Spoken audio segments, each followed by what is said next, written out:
Jim, thanks for coming on. Really appreciate you taking the time to have a conversation with me. Would you mind telling us a little bit about yourself before we get started?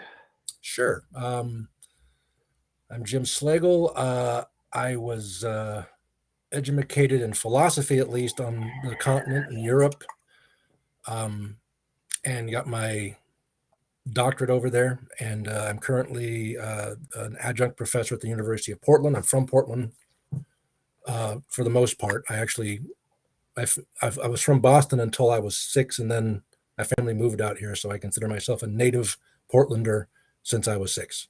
But that's pretty much it. I've written a couple of books.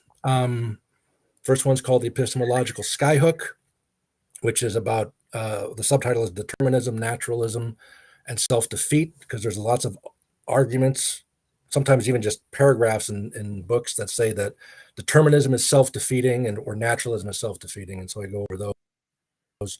And my second book just came out last, The Evolutionary Argument Against Naturalism, which is Alvin Plantinga's version of this kind of argument. And I've written several papers that you can read online or wherever too. So awesome. Yeah, I'm quite familiar with those arguments as an online atheist. I hear those quite a bit. So tell me about the evolutionary argument against naturalism. What is your take on Plantinga's argument? That I believe the argument goes something like, if evolution selects for survivability and not truth, then we have no reason to trust any of our beliefs because we evolved for survivability. And so evolution could have given us any number of beliefs, and we have no reason to trust our knowledge if we believe naturalism is true. Something along those lines. Yeah. I mean, I don't agree 100% with Plantinga, how he because I thought it was unnecessary to bring evolution into it, because that's just already going to, that's pouring gasoline on a fire that's already out of control, but I thought it could just be a naturalism, a self-defeating argument. But his point, yeah, like you said, I mean, the first premise would be the kicker, that if naturalism is true, naturalism meaning that natural processes and objects are all that exist or occur, then that gives us a defeater for the belief that our minds, that our belief-forming processes are reliable, that they tend to form true beliefs more often than not. And if that's the case, then it gives us a defeater for any belief produced by those processes, our rational processes, which would be all of them. Evolution is such a belief. So therefore, if naturalism is true, we are not rational in accepting evolution. That's his claim. Now, so his point is evolution. His point is to say that naturalism and evolution are usually conceived as going together really nicely. And his argument is that there's a dichotomy between them. You can accept one, but you can't accept both. That's his point. It's kind of really trying to stick the blade in under the rib cage there, What is your take on it? I think it works. I think it's unnecessarily provocative. Well, maybe I shouldn't say unnecessarily, but it's provocative. Because like I said, I wouldn't bring evolution into it, because that just makes it harder for people to even hear the argument. I mean, so many people think that, the evolutionary argument against naturalism is supposed to be an argument against evolution. And it's not. It's saying, granted evolution, then naturalism the case. Now, granted, you could deny both naturalism and evolution, but I'm not doing that. I don't know if Plantinga believes in evolution. I have no idea. But I do. I reject naturalistic evolution, naturalism in general. But that's the rough idea behind it. And so that's naturalism or evolution, but not both. Now, a further problem that I would point out, which is why I think it's unnecessary to bring evolution into it, is that say you accept that and say you can accept naturalism or evolution, I'm going to stick with naturalism. You can do the same thing with naturalism. If naturalism is true, then our belief-forming abilities are not reliable, in which case any belief formed by them would not be trustworthy, which would include naturalism itself. So you can't stick with naturalism, right? You can accept evolution and reject naturalism, but you can't accept naturalism and just keep going. That's how I would put it. Although, I mean, obviously it's an argument, it's it's controversial for a reason. I'm not expecting to win lots of people to my side necessarily. I think it's So why would theism be preferred to naturalism in this case? And yeah. what? Well, I don't actually argue that theism is preferable. I'm a born again Bible thumper, but that's not part of the philosophical case I make. That's I'm just arguing that it's a negative argument against naturalism. So obviously, you have to propose something beyond nature and naturalism, but I don't really go too far into that. I don't really assess what needs to be done, what needs to be added. Well, the argument I would just to clarify, the argument I would take would be something along the lines of, normally a theist would say something like God gives us true knowledge or something along those lines. And I would say that we can parody that and say naturalism is equally as capable of giving us true knowledge. And so even if naturalism is true, that doesn't preclude us from having knowledge. For the same reason that even if God is true, it doesn't preclude us from having false knowledge. It's possible that the nature of whatever the ontology of reality is either has some quality that gives us true knowledge or gives us false knowledge. And simply the fact that naturalism is true doesn't tell us one way or the other. So like, say a calculator is designed, the designer could have designed it correctly and it gets good math, or it could have designed it incorrectly and gave it bad math. Right. And so either way, it doesn't really tell us which is the case. Mm-hmm. Yeah, no, that's right. I mean, but both of those points would really hold to true belief, not knowledge per se, not justified true belief or whatever you add to true belief to make knowledge. I think what you said is completely right about, well, I'll get back to that. I'll just say it's true belief. But the problem with naturalism is that if you have true belief that's being brought about by just the natural processes, by purely natural processes, etc., then it becomes difficult to say that you believe it because it's true. You believe it for some other reason. You believe it. The ultimate reason why you believe it is for something other than because it's true. Okay, and I argue at the end of the book, the reason you believe it is because because it's true. You've encountered its truth in some way, and that's why you believe it. What's true, and other form, not just naturalism, lots of things. But if naturalism is true, then the ultimate reason why you believe something is not because it's true; it's because it has its background in our evolutionary history or psychological forces, or even God or whatever. It would have this other reason for why you believe it, and as long as that's the case, then if those other causes brought about false beliefs, you would have no way of knowing. So that's kind of the point. You have to believe it's true, and while there's other things in play, there's plenty of other things in play. They can't eclipse that one purpose, that you believe it because it's true. Because otherwise, if there was something that eclipsed it, then whether it's true or false would be irrelevant to your believing of it. That's the point.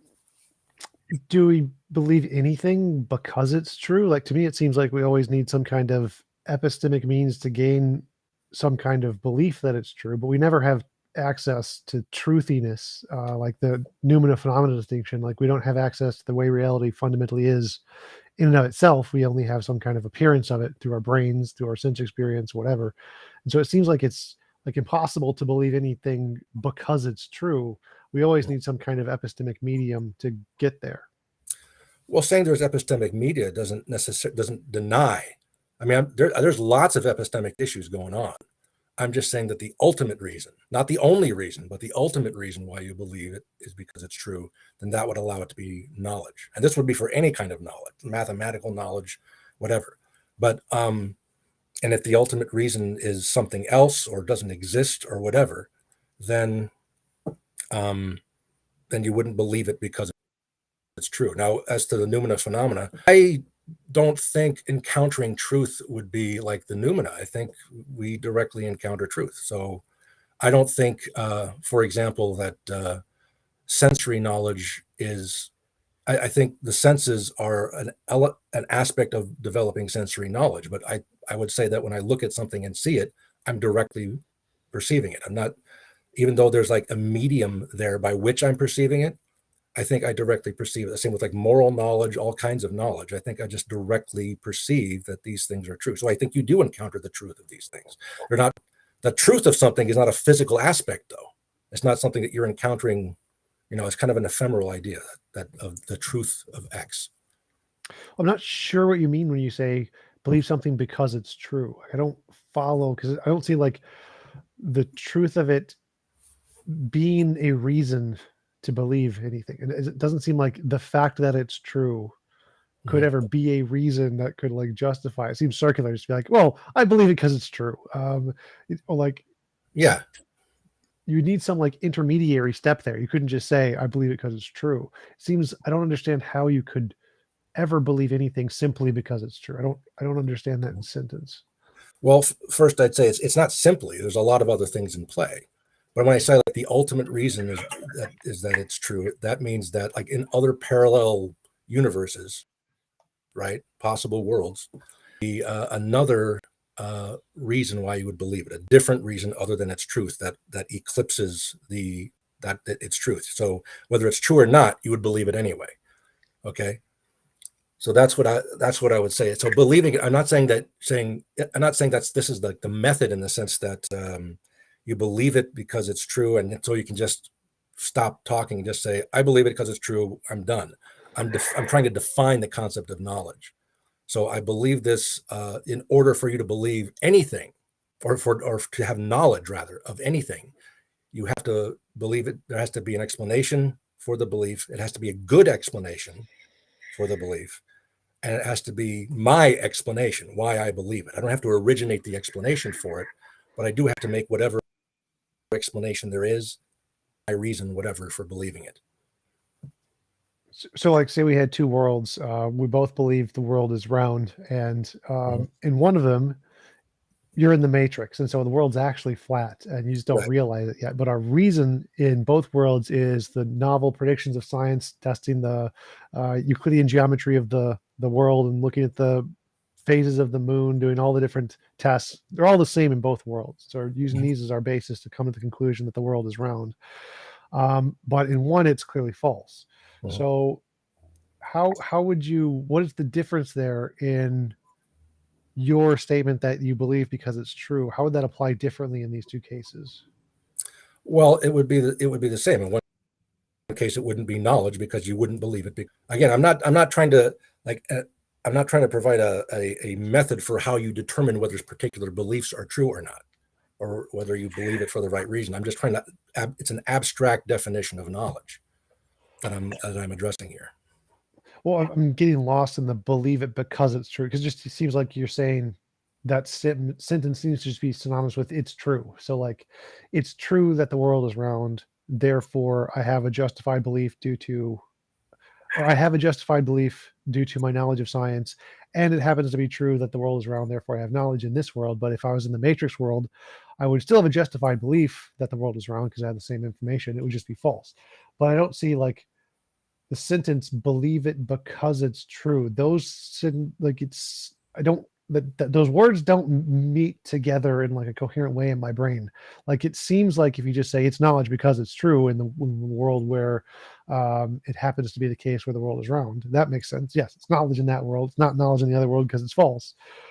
But I don't understand what adding believe because of in front of the truth adds to that sentence. Well, let me put it in just looking like flat Earth, round Earth. People believed like 3,000 years ago or 2,500 years ago that the Earth was flat, right? And presumably they had some reasons for it. There were probably, I mean, it doesn't really appear to be round from someone on the surface of the Earth, especially if you're not on a mountain or anything, depending on your sea level or whatever. And so they have a reason for believing it, and they make this their reason or their explanation for believing that the Earth is flat. But it's ultimately not a good explanation. Now, maybe one of the issues in epistemology is internalism versus externalism. And with externalism, you don't have to know whether the belief has a good reason or not behind it, not explanation, but a good reason behind it in order for it to qualify as knowledge. And so when we're talking about knowledge, again, I'm not suggesting that that there's not plenty of mistakes now and in the past and in the future. There'll be plenty of mistakes because people will have reasons and they will make them their reasons for believing it. But ultimately, there won't be good reasons. So I'm not, again, this is not about how to determine whether particular beliefs or systems are true or false or justified or whatever you want to call it. It's how you determine it. The truth category is something that is going to be an abstract concept of the concept of knowledge. So people can have justified beliefs that aren't true, but they won't know that they're not true. And maybe there's the true belief, the true statement is not available to anybody. So everybody has justified beliefs, but none of them are true. No one can make the distinction. No one knows exactly what the truth is, but they think they know it. And that's just that's just human nature, right? That's just part of being human beings, that sometimes we don't have access to the truth, but then we think we do and we're wrong. So I'm not trying to analyze how can we rationally, like a method by how we rationally form beliefs. I'm just saying that in order to something to qualify as knowledge, it has to be true and you have to believe it, and you have to have something else. I say that's the because, you believe it because it's true. But like justified true belief is a standard definition of knowledge, the traditional definition of knowledge. So, but that doesn't necessarily mean that we'll get lucky and actually have the true belief. I shouldn't say get lucky. I mean, maybe the true belief is something we won't discover for another 500 years of scientific analysis. Yeah, so I'm pretty familiar with the JTB theory of knowledge.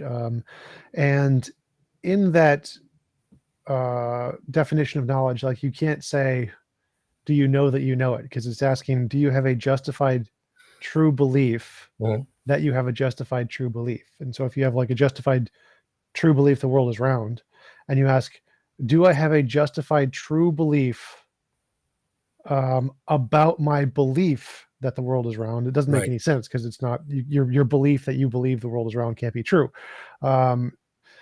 So you can't, it's not possible to have knowledge, to know that you know, because you can't have a true statement about your belief that you believe the world is round. It can't, it's just an opinion. So I don't understand how that applies in your definition. The believe because it's true. I don't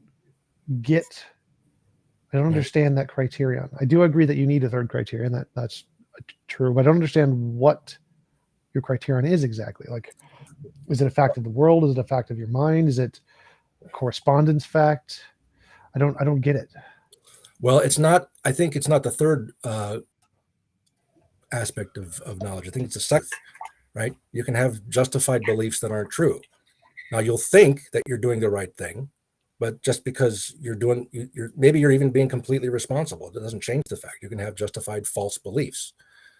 So when I talk about so I think it's the second element. I mean, people who thought the earth was flat 2,500 years ago, not the people who think the earth is flat today, they don't have justified beliefs regardless, right? But people who thought that 2,500 years ago, they had justified false beliefs. And so since it was not a justified true belief, it wasn't knowledge. They thought they knew that the earth was flat, but they were wrong. And 500 years in the future, certain things that we think are knowledge, that are justified true beliefs, will be proven that will be justified false beliefs and will be wrong, right? So it's we can be completely. Yeah, so it seems like you're just using believe because it's true to be synonymous with truth. Like those. No. Seems like no. I'm connecting the two. There's a debate in epistemology whether whether the truth and the justification have to be connected, or the belief and the truth aspects have to be connected. You believe it and it's true, and then whether justification connects the two, or whether justification is just a third element to be added onto it. And I'm saying it's something that has to connect the belief with the truth. Justification often captured that because it said that you had a good reason for believing that the proposition was true, and so you believed it because you thought it was true in some level. But you can also make many mistakes. Again, you can have justified false beliefs. So you said that the justification has to connect to the truth. So like my experience of the world, if my experience of the world is the way the world actually is, then that justification would connect to the way the world, to the truth. Whereas if I was in the Matrix, my experience of the world would not connect to the truth because it would be a delusion of some kind. Right. And so you're saying that in order for it to count as knowledge, the justification has to connect to the truth, but we can never know that, right? I say that other people with that, but yeah. But we can never, there's no way to know that, right? That's not a thing we could ever that's not a thing we could ever verify, right? Oh yeah. I mean, I'm not saying that again, we could be wrong about everything or right about everything. So I'm not using this to point to something, just something specific. And getting it back to naturalism, the point is that if naturalism is true, it leaves us in limbo. Whether God exists or not, I'm not convinced that does any better by itself. I think you actually have to argue backwards. I mean, Descartes tried to bring it back to like the ground level and then argue from the I think therefore I am, argue up. I don't think you can argue up. I think you have to start at the top saying we do know some things. Maybe we're wrong about something, but we have some knowledge, then argue backwards from that. But that still leaves it open that God exists and we don't have any knowledge. So would there be any possible worldview that could overcome that issue? It doesn't seem like there's any way that could actually provide that, the knowledge that your justification has a direct correlation to the truth. It doesn't seem like there's anything that could actually give you that. Even if God existed and he told you so, well, you could be an evil demon. Even if you had direct experience of the world, your mind was the only mind. No way for you to know that. It seems like there wouldn't be a possible worldview that could overcome that challenge. And so it wouldn't just apply to naturalism, apply to any worldview. Well, I think what you need is, I think there is, but it's not like you start with this worldview and that ensures that you get knowledge, because that would be Descartes' method of arguing from the bottom up.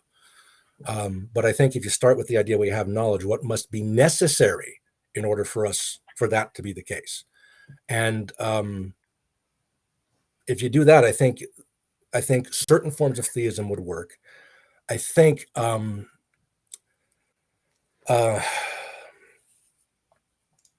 friend of mine wrote a book recently where he's not a theist, he's an atheist, and he argues that there are necessary truths that are like necessary moral truths in addition to necessary logical truths. And he doesn't say necessary. He would say or logical truths. He would say necessary. I forget what he calls them. But this is William Talbot. He wrote a book recently, and he argues that you can have. And I suggested to him that it was kind of similar to Plato's forms, which he vehemently disagrees with. So, it's his book, so probably you should go with his understanding of his own position. But it's something like, I say it's vaguely something like that. So you don't need a God to explain that. And if his system works, then that would be a way to ensure that we could have knowledge without the existence of God. I disagree. I think you do need something like God. I think you need something to bring the two parts together. The connection is not the connection between contingent facts of the physical universe and the necessary facts of knowledge and certain truths are different, and so they have to have something to put them together. So could you tell me the difference between God doing this and just the nature doing this in some way? Like, why would we? Because you said that we have to start with the assumption we have knowledge and then ask what is necessary to have knowledge.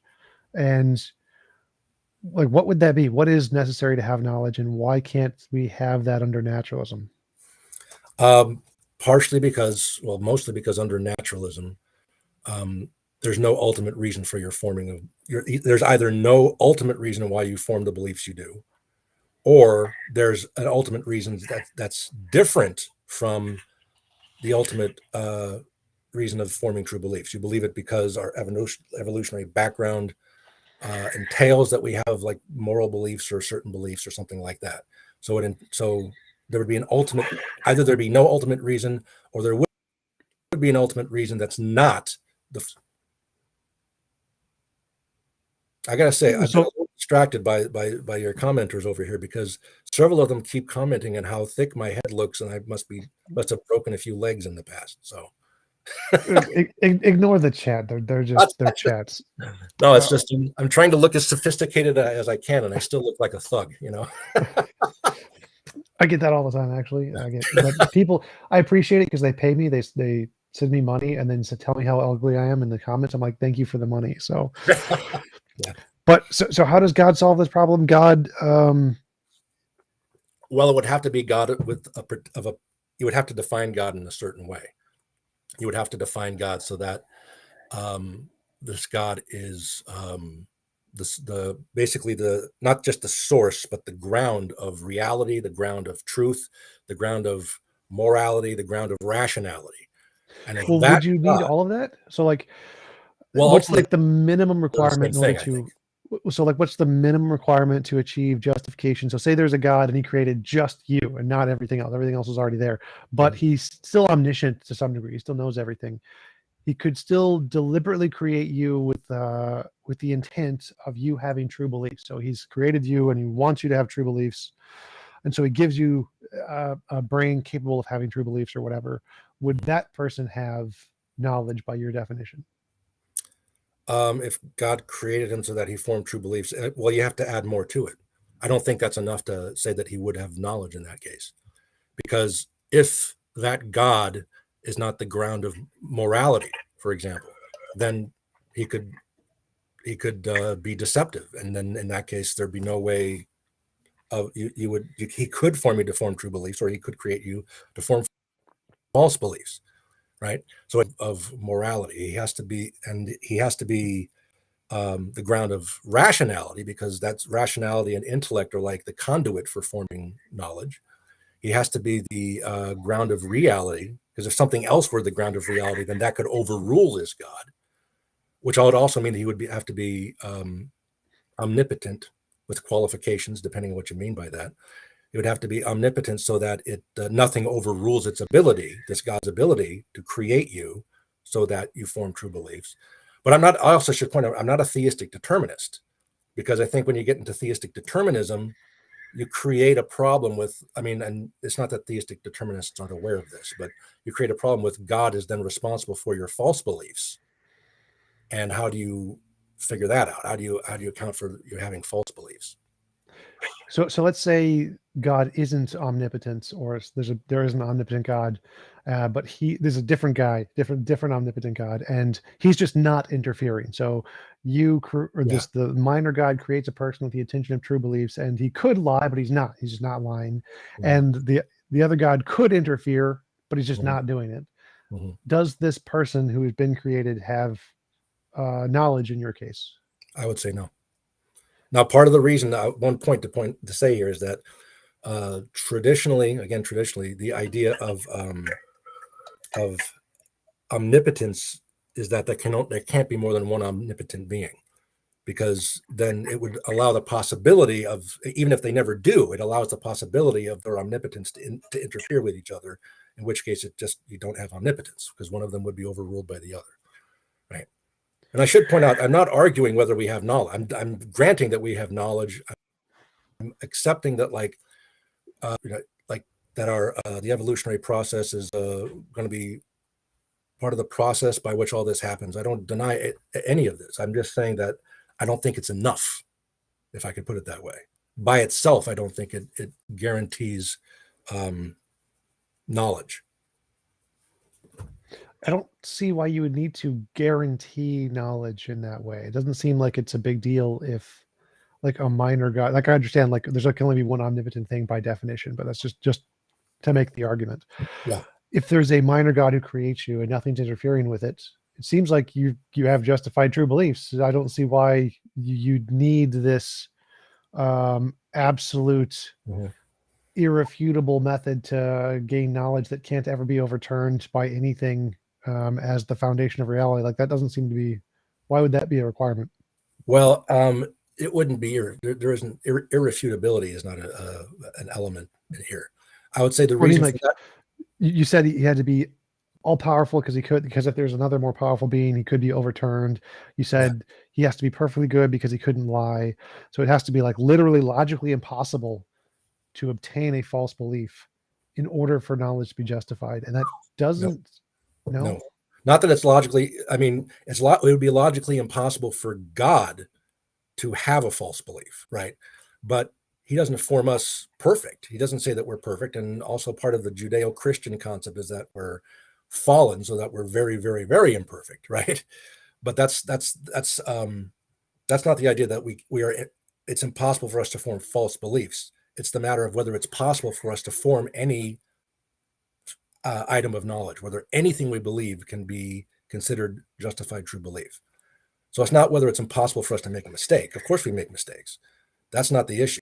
Well, yeah. So to clarify, for any given fact, it is impossible for us to get that one fact wrong, ever. Essentially, Even then, I'd say no. This is a hard point. I'm not saying for a particular fact. I'm saying that in the pantheon of beliefs that all human beings have throughout history, it's possible for one of them to be knowledge. That's all I'm going with. Now, I think there are, in fact, many items of knowledge that everybody has, right? You know a lot of things. I know a lot of things. But to make this point, I'm just saying that it's possible for us to have, and in order for it to be possible for someone, somewhere, sometime to have an item of knowledge, it would have to be. Then it can't be the case that something could overrule the conditions that make knowledge possible, because if it's just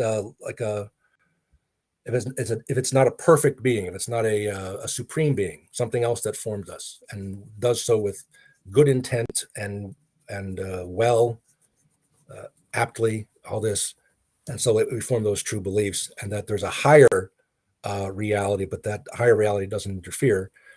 I don't think that would be enough for knowledge to be the case, because it would be possible for that higher reality to interfere. So the necessity is just on the physical case of the ground of existence or anything like that. It's not on us. There's no necessary stuff for us because we're contingent. We're not necessary. We're contingent. Well, the issue I don't see a problem. Like if I imagine there's three worlds, three universes, and one of them there's this omni God that you believe in that creates beings, and they have knowledge that the world is around. He's just, and then there's one with the mini God who created them, and the bigger God is just not interfering, and they have knowledge, or they have belief that the world is round and the world is round.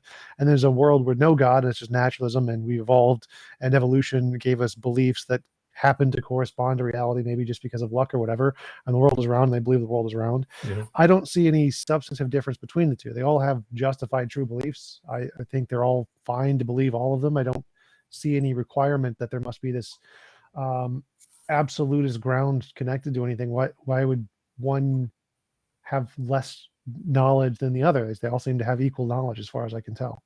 They all have equal beliefs, but I would not say they all have equal knowledge, because in the case of like the naturalist universe, the ultimate reason why they believe the earth is round is not in order to believe the truth. It's because it was useful to their evolutionary ancestors or something like that.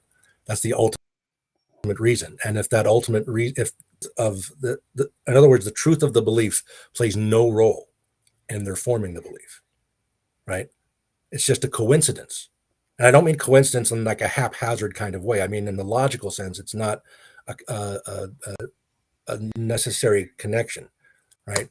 So I don't mean it's just a haphazard. I'm not, because a lot of people try to appeal to evolution and say it's all by accident. It's like, well, the first step of evolution, the mutation part is accident, maybe in a sense, but the selection part, I mean, it's obviously not accident if it's selection. So if evolution is helping us form our beliefs by natural selection, then that's not accidental. But it's still, I would still say that ultimately the reason why you believe it is not because it's true. It's for some other reason. Justified. Well, let's say that there's some law in physics where the truth of a statement is the determining factor in what makes brains prone to learning it or something. If there's an undiscovered law of physics that's out there, and it makes it so that conscious brains are prone or attempt or are designed to try to learn true facts. Mhm. So now it seems like that the truth of the fact is what determines or is what grounds our knowledge of it. So it seems like that would count. Well, but you can create space in between there. I mean, that's the problem. I mean, Plantinga does this in a really, again, I love Plantinga, but he's really very politely obnoxious. Okay. The way he puts it is that a belief that helps you survive, if you like, he's like, if you see an approaching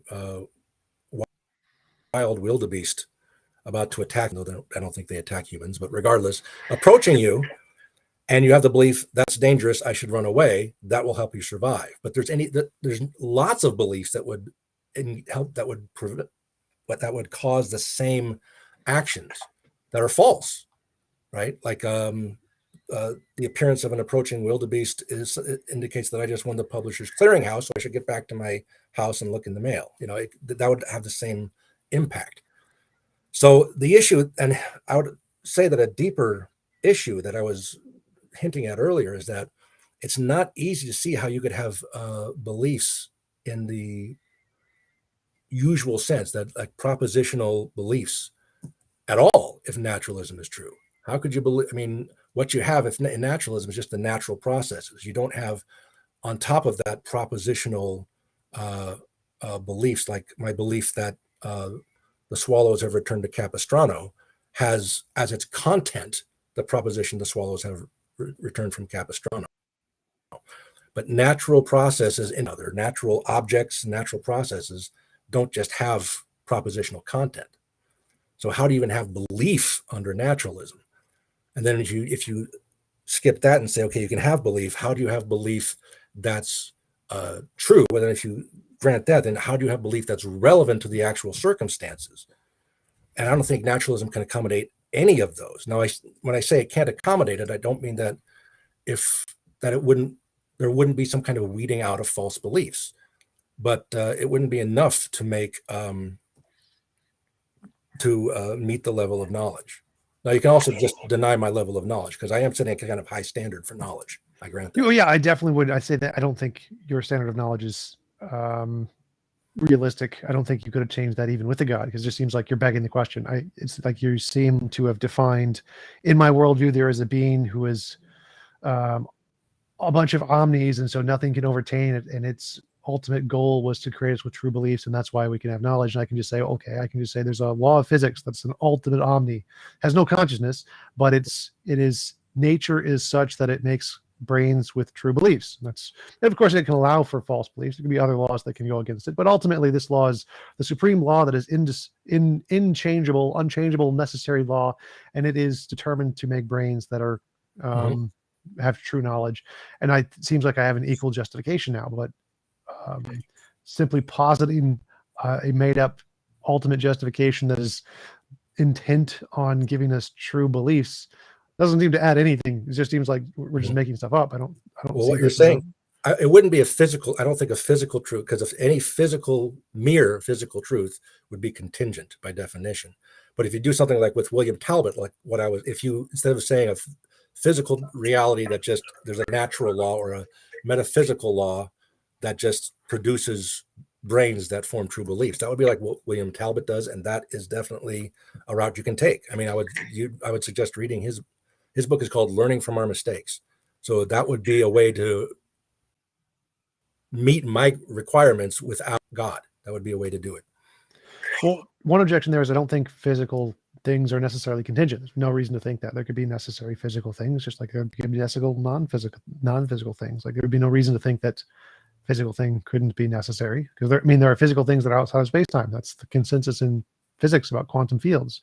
So I don't see any reason to think that physical would necessitate it being contingent for any reason.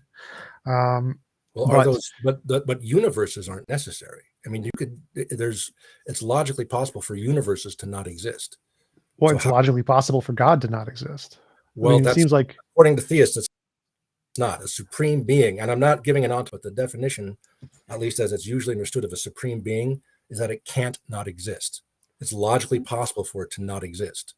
Right. So the justification, Well, so the justification for it being necessary is that theists imagine and define it as such, in which case I can just imagine and define a law of physics as such. And so they have equal justification for being necessary beings.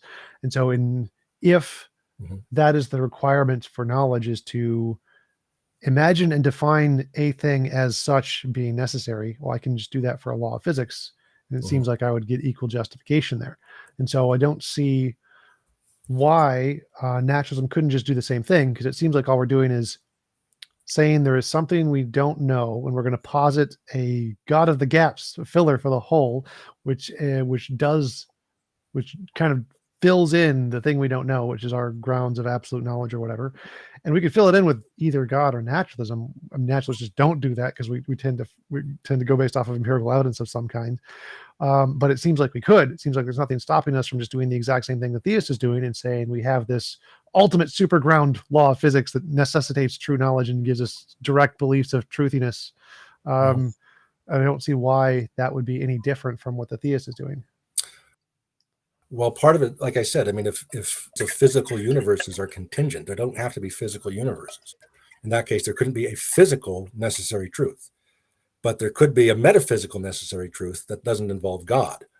But physical necessary truths, necessity is used in different ways, obviously. And I'm using it in the logical sense that any possible reality that a necessary truth would be true in. But there are possible realities that are not physical realities, and so there wouldn't be a physical truth that would hold of those realities, and so it wouldn't be a physically necessary truth. Well, I'm not following this. So I don't care about the universe. I'm saying quantum fields. Quantum fields, the foundation of everything, is necessary. The universe is like an expression of the quantum field. The quantum field is what's necessary. It's non-physical. It's physical, but it doesn't have. It's outside of space and time. And that seems like all we need. Well, in what sense? So there couldn't be I don't know quantum fields. I'm not into that subject, but there couldn't be a reality that's not physical and does not involve quantum fields. Because I've never read a philosopher of science who said anything like that. I mean, all philosophers of science that I've read have said that all physical worlds are logically contingent. They could have failed to exist. Right. So I'm going further than that. I'm saying that scientists are much more modest than theists, and they don't go beyond the evidence. But if I wanted to, I could become an arrogant scientist and parody the theistic argument and say, nope, quantum fields are necessary. They're logically necessary. You can't have anything without a quantum field. Quantum fields are required for any change of any kind. They're required for law of causality. I can just assert all of these things and give you lots of philosophical arguments for all these things. But ultimately, scientists don't do this because there's no like arrogant scientists like that. But there are arrogant scientists like that. There are. They just we don't pay attention. You and I don't pay attention to them. That's all. Well, no, I don't think any scientist actually claims that there is a necessary being that is a quantum field. I don't think that's the case. I don't think necessary being ontology is a thing in science. I don't think any scientist claims that.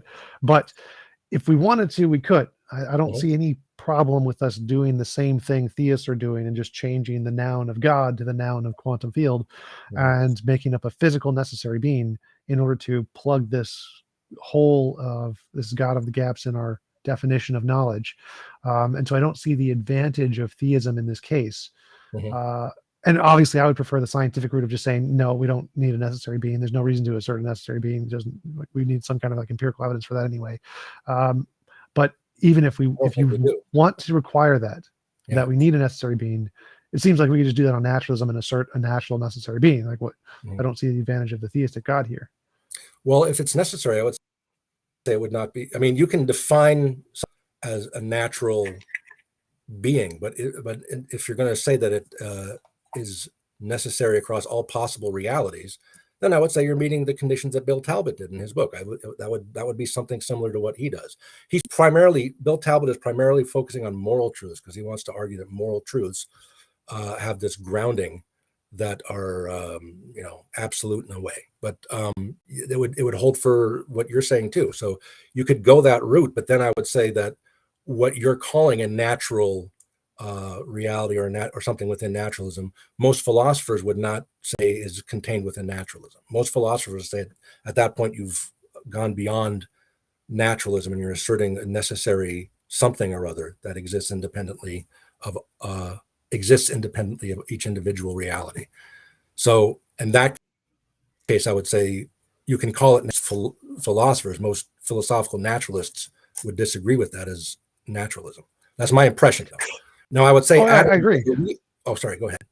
Oh, well, so I agree. I think the same thing applies. The naturalists are more in the humble scientific route camp, and then they don't go to that necessary level of existence, but they could. I just think that the reason they don't is because it seems unjustified to do so. But if that's your requirement for knowledge, we can do it. And so it doesn't seem like there's an advantage to theism here, because whether you're a naturalist or a theist, you can always just posit this necessary thing. And I don't think it's required, but you could do it either way. And so there's no real advantage to theism in that case. And so it wouldn't be an argument against naturalism. It would just be an argument against any position that doesn't posit a necessary being. Right. The reason I would make a distinction there between theism and your suggestion or Bill Talbot's suggestion is because you're looking, the idea that we have to, if you would grant what I'm saying, just for the sake of argument, necessary like this, then if you just assert something that meets those conditions just for the sake of meeting this requirement, it's contrived or ad hoc. It's completely ad hoc. But the concept of a perfect being, that's something that's been present within human culture for as long as we can trace it. People have the idea of a perfect being, of a supreme being. You know, how do people describe this? A maximally perfect being that has all positive attributes without limit and no negative attributes. So, you know, people unpack it differently, but the idea of a supreme being is not an ad hoc addition because it's already present and has traditionally been ascribed some of these effects already. So it's not a contrived or ad hoc addition to a theory in order to get to it. But with if you're starting with naturalism or with an atheistic form of Platonism, then you're adding this on in an ad hoc way. You're doing it just to meet this particular requirement that you wouldn't be able to meet otherwise. So that would be a big difference. Cultures tend to form beliefs in God. Individuals tend to form an idea of God. Whether they believe it or not is a different issue. But the idea of a supreme being is something that people are able to form a belief of pretty early. And it's not a contrived or ad hoc idea. Whereas with doing it from suggesting something like a physical or metaphysical non-God that entails these things, the only reason to posit that is because otherwise you don't get knowledge. And that makes it an ad hoc suggestion. Well, to me, this argument seems to suffer from a fate worse than the evolutionary argument here, because the things that we humans tend to initially believe are things that are usually false. Imaginary friends, anthropocentric fallacies, type 1, type 2 errors. It seems like the vast majority of the things that humans are going to begin believing are going to be wrong every time. It seems to be like the history of science gives us this knowledge. And so to say that the one that we started with, that we believed first simply because we believed it is true, suffers from a worse fate and is even more unjustifiable than even any evolutionary belief, or it is an evolutionary belief or something. And so saying that it's not ad hoc because we believed it in the past it seems like a terrible argument. Whereas because science already has a lot of justification, and you're adding in this new criterion that science doesn't care about, like no one in science thinks we need a necessary being. But if you want to say that's required, then we can of course fill that gap with something other than a God. And simply saying that it's ad hoc, well, of course it's ad hoc because we don't think this is a criterion. If we thought this was a legitimate criterion, we could come up with a solution similar to a necessary being, which we don't think it's an actual criterion. And so I've not seen the fact that humans tend to believe in anthropocentric entities throughout the history of humanity as being a justified reason to prefer your hypothesis here. Well, I'm saying that I'd make 2 points here. First, that the fact that people have had this idea, sometimes had this belief throughout human history, isn't saying beyond the claim that it would be not ad hoc to show that we have an explanatory thing in our power, or in our sphere of explanations already. as opposed to having to invent one in order to meet the criteria. But any explanation is going to be more than ad hocness, right? You got all kinds of things that come into this. So ad hocness is, I think here that would be a significant criterion for why naturalism doesn't meet this meet the necessary requirements. But going back to your first point that their first beliefs tend to be false, I think you have to get into this Morean concept of most people have these simple beliefs. I'm looking at a doorknob. I think it's a doorknob. That I believe that if you drop a car from 2 miles up, it will fall down rather than up. I mean, we have all these Morean beliefs after G.E. Moore that are true.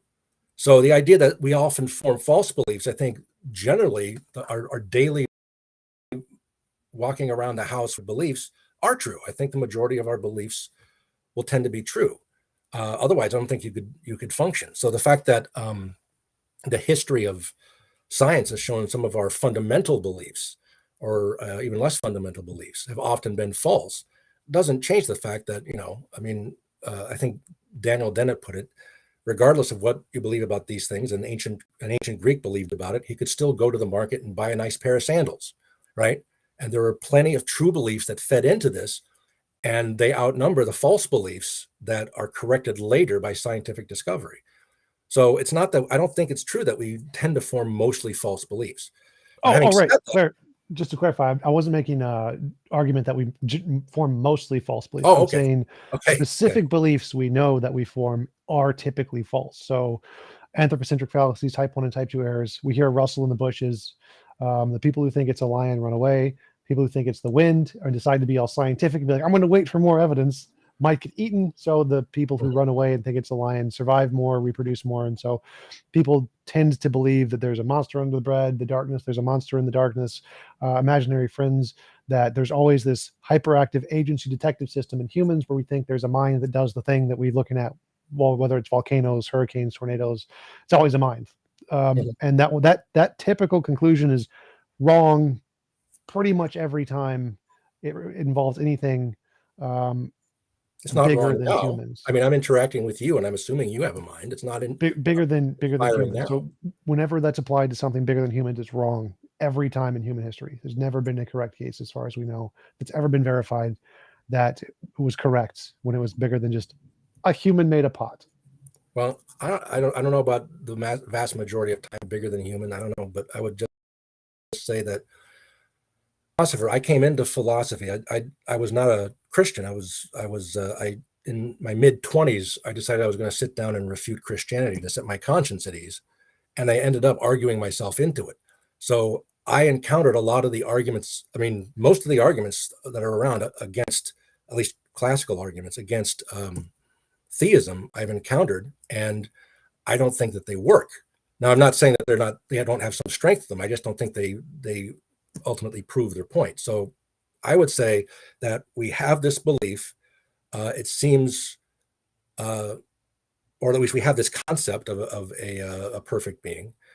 And until we have a specific reason to think this perfect being does not exist, it's justified to believe it. There are beliefs that are innocent until proven guilty, like my belief that you have a mind. You don't have to prove that, and you couldn't prove that you have a first person spark of self-consciousness. That maybe you can give an argument that makes it more likely than not, but it wouldn't be at the level of how confident I am that you are another mind, that the physical world is real. You don't have to prove that before I believe it. If you have a good reason, if you have a way of proving that it's not the case, then once you prove that, okay. But some beliefs are innocent until proven guilty. Because if that's not the case, you're just left with complete skepticism. It's a belief is guilty until proven innocent. So you have a proof, but then that proof is another belief, and that has to be proven. That has to be assumed guilty before proven innocent, and it's an infinite regress, and you never know anything.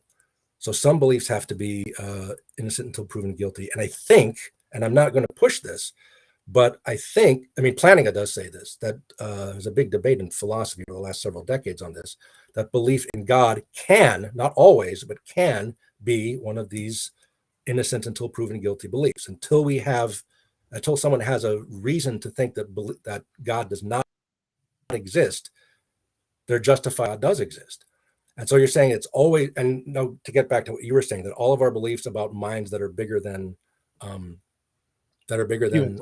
a human being are always proven false.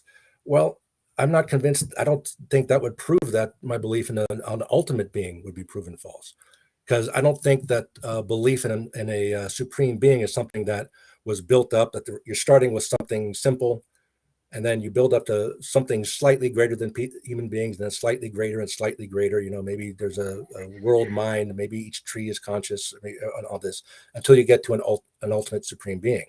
So what I'm saying when I talk about it not being an ad hoc belief is that people seem to be starting with the concept, at least, of and unpack it. So I don't think it's a matter of building up and then, and since every step would be false, that therefore the top step is also false.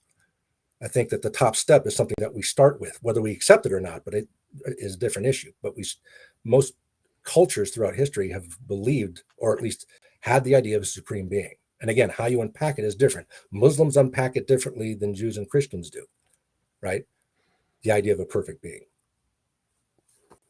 Well, sure. So the way I see it, I don't think we start with that belief. I think we start with a brain which identifies agency in everything we don't understand. So we see something we don't understand, we think it's an agent.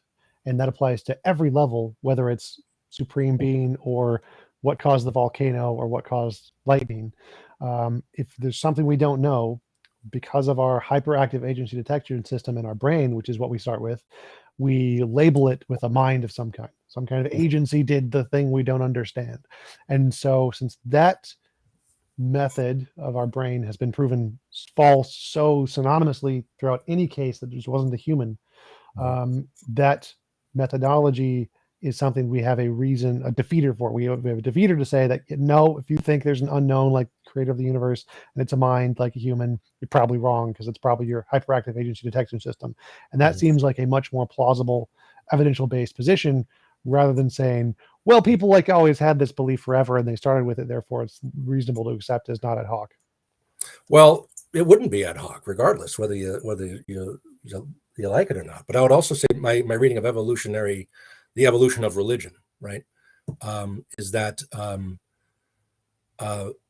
the idea that we started with those beliefs and ascribing intentionality in minds and building up from there.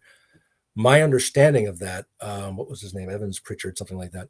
Beliefs like that, or claims of evolutionary development like that, have been largely rejected by the evolution of religion scholarly community for like half a century or more. That this is something that you find in like the late 19th century and first half of the 20th century. I could be wrong because that's not my field, right? But I have read into that subject, and what I have read said that this idea that it builds up from this to belief in a supreme God, that has been long rejected. That's what my readings have told me. Okay. And I'm not reading Christians. I'm not reading theists. This is just like people I've read on this subject. Now, having said that, I would also say ad hocness is a very important element in forming a rational hypothesis. So if you have to form an ad hoc explanation in order to account for something, then unless the other criteria in forming a rational hypothesis overrule the level of ad hocness, and you have another explanation that's not ad hoc, then the ad hoc explanation is more rational. It is preferable for a rational explanation. Now, there again, elements that could overrule that and make the new explanation that is ad hoc, but it's still a better explanation. There's all kinds of ad hocness doesn't really matter here, because again, this is like an argument against naturalism. So if I can add an ad hoc position in naturalism that solves the problem, well, then it's not an argument against naturalism anymore. So it doesn't matter if it's ad hoc. But the point here is that simply saying that naturalism doesn't work because we don't have a prior hypothesis of naturalism to explain this thing that naturalism doesn't care about, obviously doesn't work, because obviously we can add in new things to naturalism. We can make up a new hypothesis, make up a new law, make up a new necessary natural thing to solve these problems. For naturalism, that's my point. That's what naturalist philosophers say, that if you do that, so that's necessary, and you're doing that, then it's no longer naturalism. I've never heard any philosophers say that. Like, I don't see, there's no logical contradiction with a necessary natural thing. I don't see any problem with that. Well, it's not a contradiction. It would just say that naturalism claims that at least philosophical naturalism is the idea that the only reality is the contingent reality of physical worlds, and so there's no logical necessity there. I've never seen that anywhere in any definition. Maybe I've read, I couldn't people. I don't know, but that's what I've read from the naturalist philosophers that I've read. That's the claim of naturalism. As far as I know, naturalism doesn't use the terms necessary and contingent in its ontology. It's just not a part of the ontology. It's like a theist ontology. And then I don't see any, there's no contradiction with just saying there's a necessary natural thing. I don't see why that would be a problem. Well, again, I just say that for saying that there's a necessity, a logical necessity, or as Bill Talbot says, a metaphysical necessity. That's what he prefers to describe it as. But saying that there is a logical necessity to these things is something that you're saying that naturalism doesn't involve an ontology that involves those terms. Like, okay, but the claim is that an ontology that accounts for certain things would have those terms, regardless of whether a naturalist ontology acknowledges it. That's the argument. The argument is that there has to be something necessary. Right. So just to clarify, we've gone astray from my original argument here. Now we're kind of debating some of the underlying issues. We've been debating some of the underlying issues for a while, it seems. Well, yeah, just to clarify. So in current naturalism, the current consensus of naturalism is, you don't need necessary contingent. That's just irrelevant. They're not real categories. They're just made up things by human imagination. Like, I don't know, pick a philosopher who's made up a distinction that you reject, and it's probably one of those. But there's nothing in naturalism that's stopping us from being able to answer these questions. So we could say there is a necessary natural thing. We could do that, and there's no contradiction there. And so saying that a necessary thing is required wouldn't be an argument against naturalism, because we can have that in naturalism. There's no contradiction between those two things. And so it seems like the argument against naturalism doesn't work against naturalism. It just works against any worldview that doesn't say there's a necessary thing.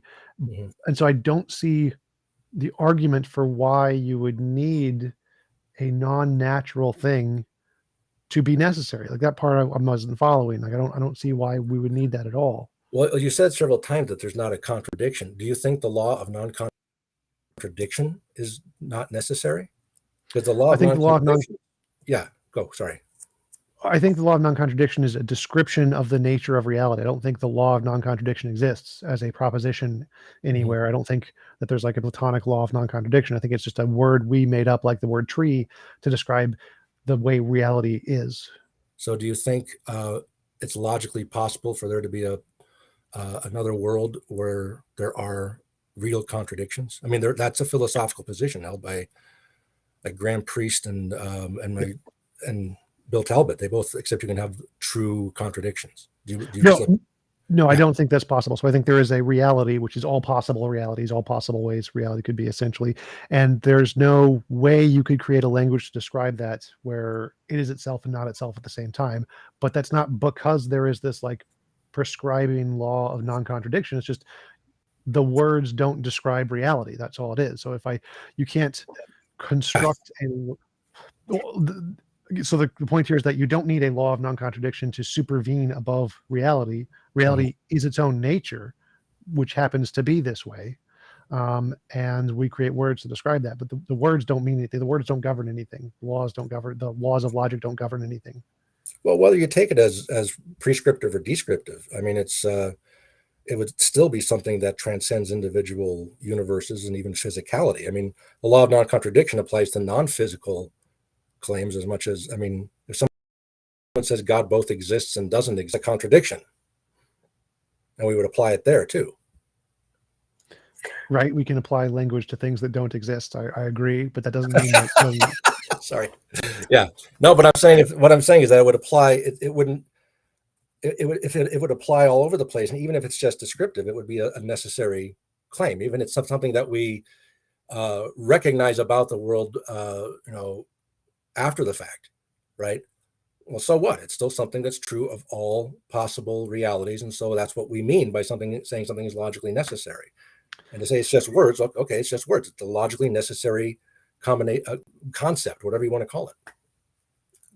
Sure. So like I can take things in reality and apply those things in reality to things that aren't in reality, like Mhm. the unicorn is pink or something, The and pink gold mountain, flowers, whatever. right? Which And is so I what- can take, yeah. like, the laws of logic are descriptions of the way reality is, and I can take those things that are the way reality is and Mhm. apply those to other things. Like, that's Right. fine. Like words, like the word tree, I can imaginary tree or whatever. But that Mhm. doesn't mean that there's any kind of logic outside of reality. That's all just reality, and we're taking that and applying it to other things that doesn't apply to. Okay, but still, you would say that it would apply to these things that could exist but don't. You'd still be Sure. applying it to those things, or you say it could apply to, or would be descriptive of those things. But in that Sure. case, it would, and to say that it's part of reality, well, sure. If you're saying if you're identifying reality with the universe, then I might have a problem with the physical universe. Then there might be a problem. But if you're just identifying it with whatever exists, then yeah, sure. But then it's something that applies to all possible realities, whether they exist or not. In which case, it transcends the individual. This description would be true in all possible worlds, so it's relevant to call it logically necessary. Even if you just want to say it's words, it's still a logical necessity. Right, but the thing that's logically necessary is the quantum field. So that's what I'm saying. The quantum field is what's logically necessary, and we're just describing the nature of the quantum field with these uh, language like A equals A or whatever. And so, for a unicorn to exist in universe B, it would need Yeah. to have a quantum field in it. And so, for it to describe the unicorn, there would have to be a quantum field, and so that's what would ground all of the different things we describe as logic. But all of the logic itself is no different from English. It's just a language humans made up to describe the nature of the quantum field. The nature of the quantum field is what's necessary, and logic and language are just ways to describe that. So it's a physical thing that's necessary. The physical nature of the quantum field is the necessary thing, and it grounds all of the relations that entail A equals A and A does not equal not A. Well, you said that, but if you said it's physical, but you also said it transcends. In what sense is it physical? I mean, you said earlier Space and time is space and time is a particular field. So the consensus in physics is space and time is emergent from a more fundamental physical thing. So there's space and time is just a field. There's lots of other kinds of fields that are not space and time. okay, but it's still considered physical, even though it's not spatial or temporal. Yes, all of the fields are physical, and most of them don't have space time. Space time is one field.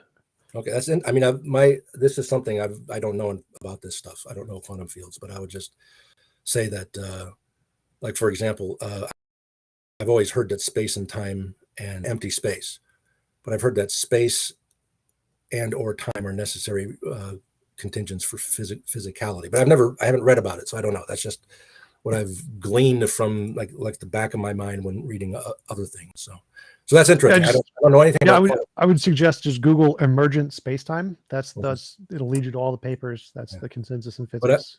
Now, to come back to what I was saying about ad hocness, though, even if you have that, you would still have to add something onto it, which was the ad hocness that I was talking about, that renders minds that that reliably form true beliefs, and that do so in a way that grounds those beliefs, so that that you believe those things because they're true. If that's the case, then you can go with it. But I mean, it would be an ad hoc solution as opposed to a metaphysical solution that's been around for thousands of years, and which I don't think the arguments against have really dismantled significantly. So I think that's why I'm pushing the ad hocness, because if you have a non-ad hoc solution and an ad hoc solution, but the non-ad hoc solution is for other reasons unacceptable, which is what you're taking it to be, then you go with the ad hoc solution. Presumably, there's other factors that filter into it, and those are more of a benefit than the ad hocness is a detriment. Okay, and I don't think that's the case, because I don't think the end of the not the ad hoc, the traditional non-ad hoc belief that there is a supreme being. I don't think that takes away. I don't think those overrule the strength of its not being ad hoc. So that would be that's what I'm taking to be different between the two of you, between the two of us. Right. So there's two parts there. One is that if this is an argument against naturalism, all we need to show is that there's a logical way for naturalism to explain it, and then it wouldn't be an argument against naturalism anymore. So that's the first thing. And we can make up if you have like an argument against, I don't know, unicorns, you can make up as many ad hoc things as you want to show unicorns are possible solutions to whatever the argument is, just to show it's not a counter to unicorns. It doesn't matter if they're ad hoc, because the point is just to show this doesn't refute unicorns. But then there's the question, like you said before, of which theory is better for particular reasons. And if the theory, the ad hoc one, is preferable because the other one has lots of problems, then we would go with the ad hoc one. And that's the second question. So the first question is this an argument against naturalism? I would say no, because we can ad hoc add in a necessary natural thing. So this isn't really an argument against naturalism. It's only an argument against contemporary versions of naturalism, I think. But the second thing is, I think that the supreme being methodology seems to be pretty terrible for my position. It seems to be nothing more than I've gleaned that from the discussion. Yeah. To me, it seems like Zeus creates lightning kind of a thing. It seems to be exactly synonymous with, well, Zeus creates lightning. Well, look, there's a big lightning thing. Who did it? Zeus did it. And that's essentially synonymous. And so I don't think. What if you expand naturalism to include the existence of Zeus? Well, you could do that, but I would say that the point of naturalism is unguided forces. So that's usually how I define naturalism: unguided natural forces instead of minds. You usually just use those as contradictory terms.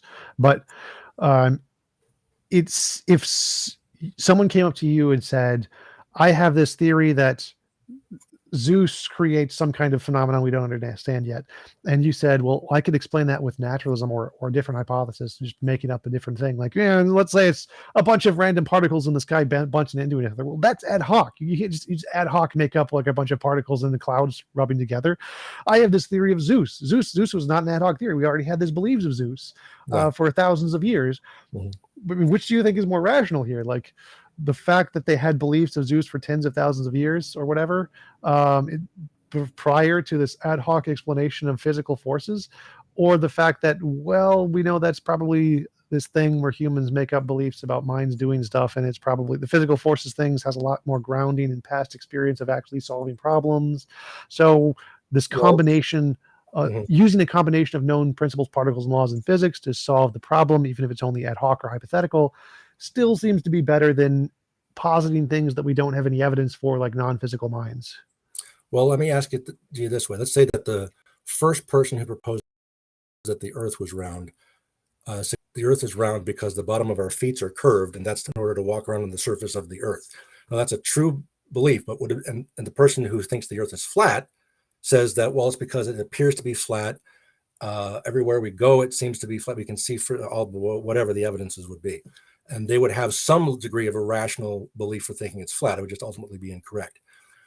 The person who suggested the earth was round would not be giving a better explanation of that. Even though the claim is ultimately true, it's ridiculous, right? So I don't think that the first person suggesting a ridiculous idea just by virtue of guessing right is going to be the more rational explanation. Oh, totally fair. So just to clarify, I'm saying that a person who builds a hypothesis based off of known principles, particles, and laws that have already been verified to exist independent of our imagination is a better hypothesis than one that adds in things that haven't been verified to exist independent of our imagination. So like if we see a footprint in the snow, we say that's probably a horse. A horse probably did the footprint.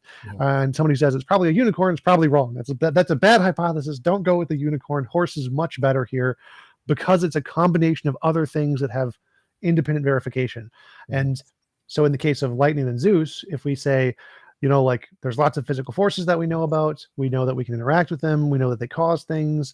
We don't know about any kind of non-physical minds that interact with the universe in this way. And so building a hypothesis based on the natural forces hypothesis is kind of like the horse, whereas adding in this mind thingy seems to be more like the unicorn. And I say the same thing would apply to mind thingy.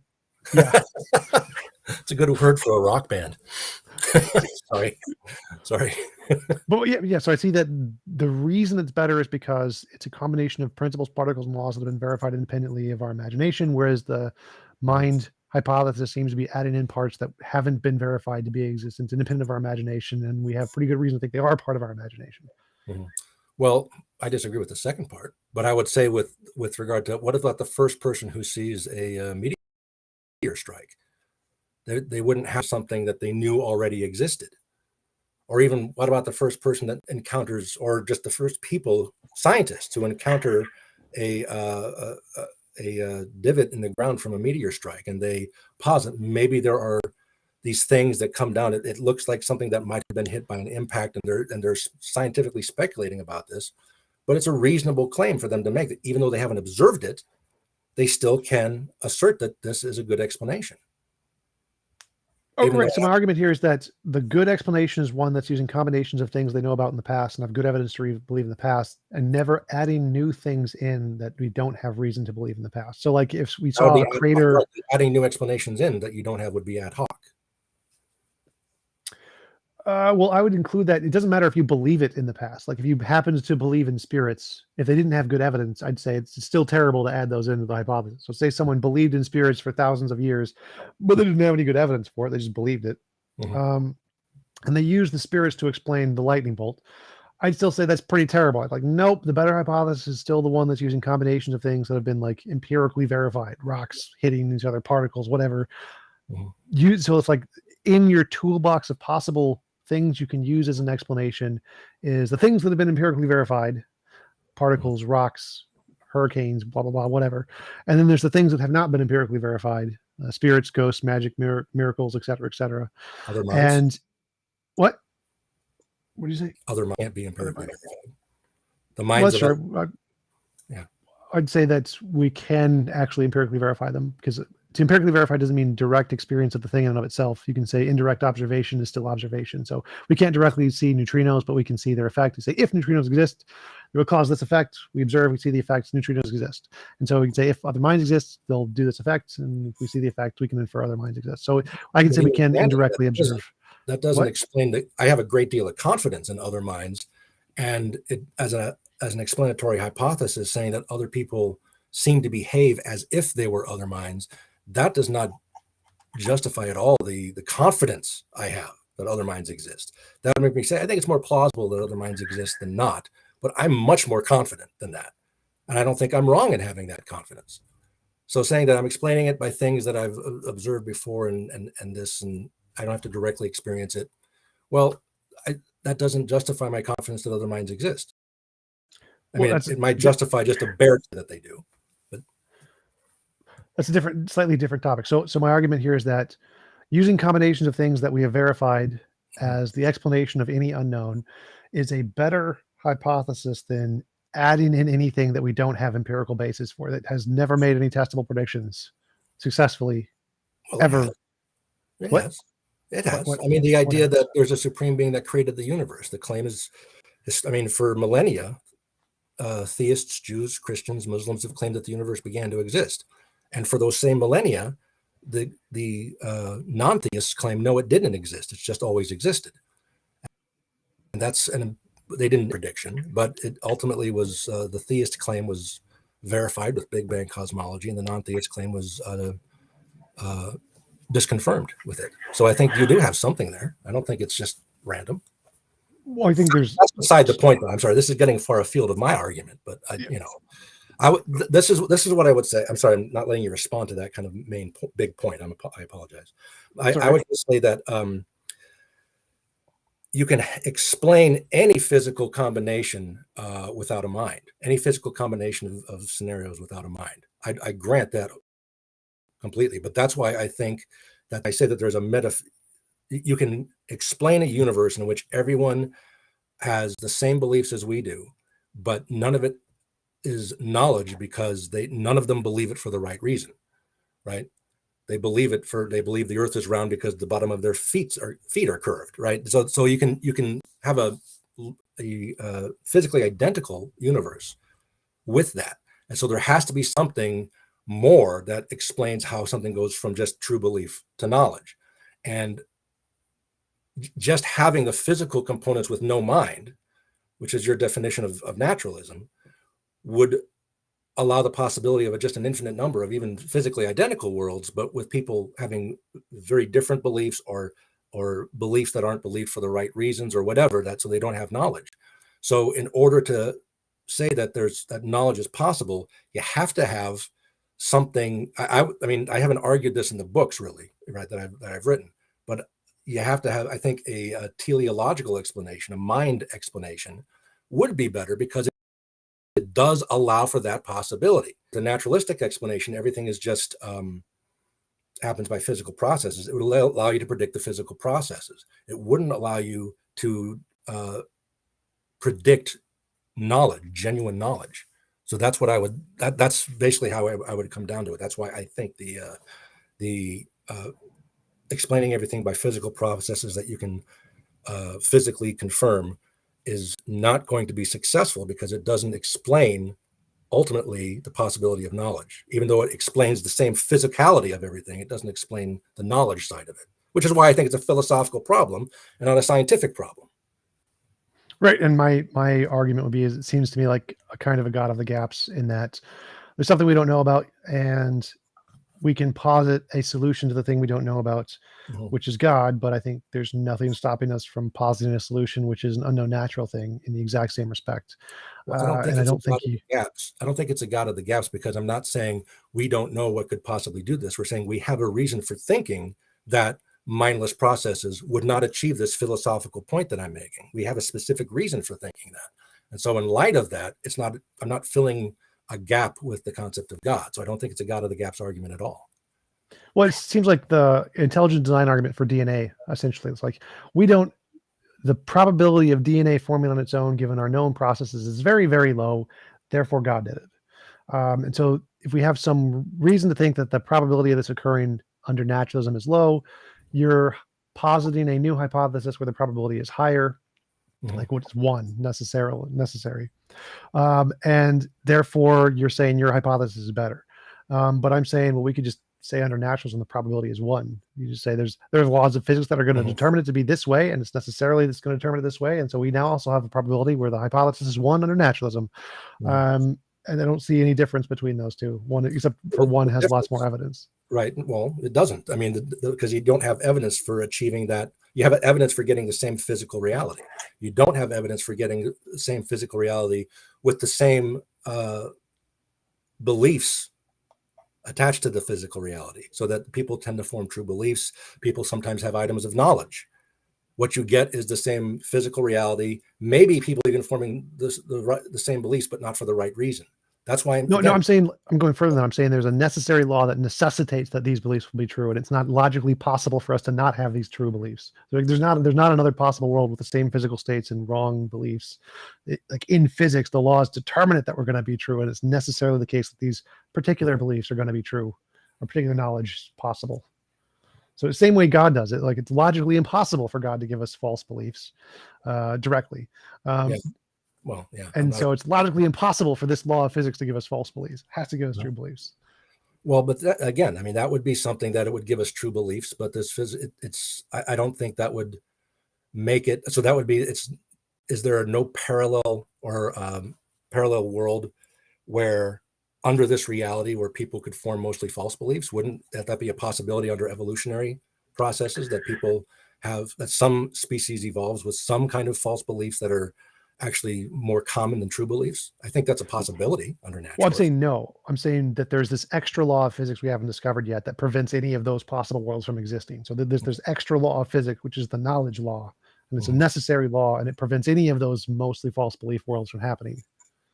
I guess I would just come back down to it. I mean, there's absolutely no reason to think that such a law exists, but we do have good arguments for the existence of God. You don't accept them, I assume, right? But for me, again, I came into it not believing in God, and I came out of it believing in God. So I argued myself into belief in God. So if the arguments didn't work, then it would be equally as irrational to believe in both. No, because one would still be ad hoc. Because whether the arguments didn't work, that wouldn't mean that the arguments against God did work.